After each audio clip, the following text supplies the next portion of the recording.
Have you ever felt like you're playing a part in a story you didn't write? Like the lines were memorized long before you were born?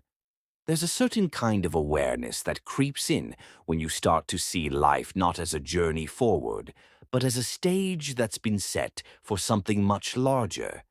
This isn't about achieving more or becoming better. It's about remembering, about waking up. Some people carry a quiet sense that this life might be their final act, not in a tragic sense, but in a complete one, as if they've seen the entire play from beginning to end, and now they're simply watching the curtain fall with a subtle smile. They don't chase meaning anymore. They recognize that meaning was always an illusion built from the mind's desperate need for control.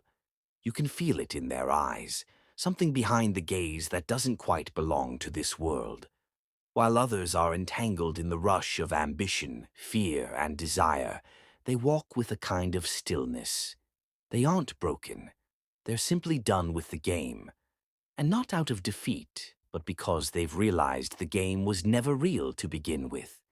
These people are not enlightened in the traditional sense. They don't wear robes or sit in temples.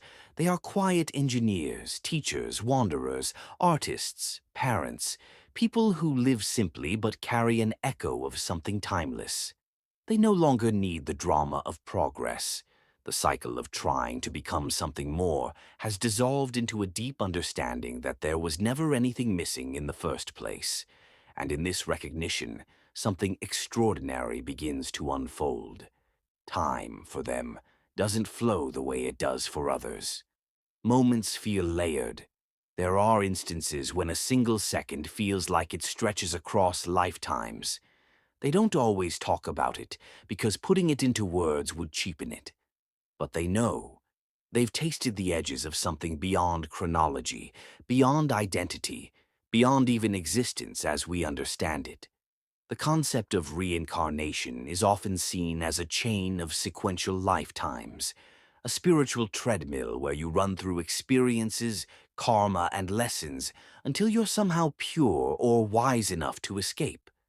But what if that's not quite accurate? What if the cycle isn't a straight line but a loop? Or more radically, a fractal? Modern physics has hinted that time may not be as linear as we once thought. If all moments coexist, then perhaps all lives do too. That means this isn't your next life or your last one. It's all of them, happening now, through different versions of what you think of as you. And so, if that's true, then escaping the cycle isn't about achieving a higher state in the future. It's about realizing, right now, that the cycle is only real if you believe in it. There are signs, though, subtle cues that suggest a soul is nearing its endgame. You stop fearing death, not because you've grown indifferent, but because something in you remembers that death is just another doorway. You lose the appetite for possession, not because you're minimalist, but because you see ownership as a kind of illusion. You begin noticing patterns, not the kind you can explain, but synchronicities that feel like winks from the architecture of the cosmos itself.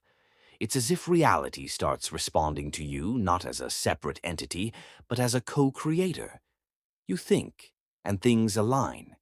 You feel, and the world adjusts. This isn't magic. It's not manifestation in the pop spiritual sense. It's simply awareness interacting with its own reflection.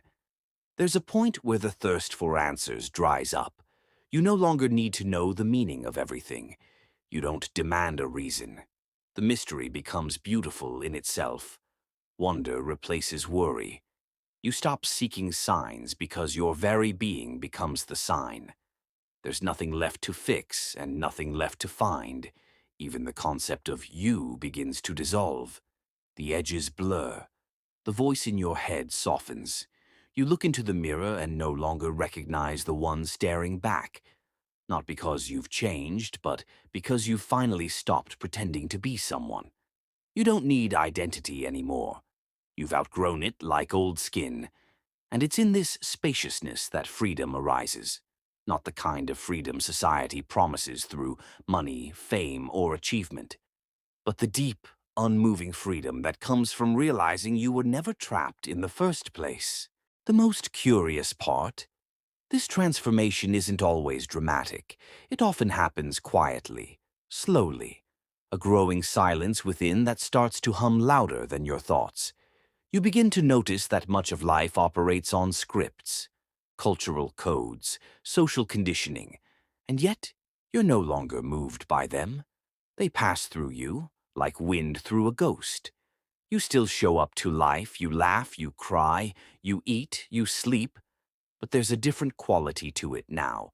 Presence, not the effortful kind that comes from trying to be mindful, but the natural state that arises when you realize there's nowhere else to be. You are here. You've always been here, and the chase has always been optional. Eventually, even the desire to exit the cycle fades, because wanting to escape is still a form of resistance, and resistance keeps the wheel spinning. So instead, you just stop. You let go. You no longer push or pull. You simply rest in what is. And that stillness, that might just be the moment the cycle ends. No fireworks, no celebration. Just a quiet homecoming. A return to the place you never truly left. So, what happens next? That's not for the mind to know. But if you've made it this far, perhaps some part of you already understands. Maybe you're not reading these words for the first time. Maybe this is just one more step in a dance you've already danced 1,000 times before. And maybe, just maybe, this is the last time. If this message resonates with something ancient inside you, something beyond words, beyond memory, then know this: you are not lost. You are not late. You are not broken. You are waking up. The illusion is thin. The curtain is lifting. And freedom is closer than ever.